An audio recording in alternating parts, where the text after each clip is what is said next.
Welcome to Kenton Teaches. Enjoy the video. In this video, I will show how to replace the rear wiper on a 2019 Acura RDX. Start by lifting the wiper arm away from the glass and making sure the arm stays stable.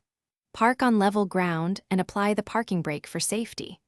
Gather a replacement blade designed for the RDX and a small flat tool. Keep small parts in a bowl so nothing is lost during the swap. Before you begin, collect the replacement wiper, a small flat screwdriver, gloves, and a towel or soft pad. Confirm the blade fits your 2019 Acura RDX hatch and inspect the arm for damage. Clean the glass where the blade will contact to ensure a proper seal and wipe clearance. Work slowly when releasing the blade clip so no springs or plastic parts fly off and get lost. Lift the rear wiper arm gently and secure it so it does not snap back onto the glass. Locate and press the small retaining tab, then slide the old blade free and inspect the hook for wear. Align the new blade with the arm hook and push until you hear a click, confirming it locks.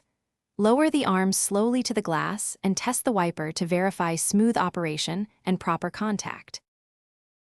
Thanks for watching. Please subscribe if this video was helpful.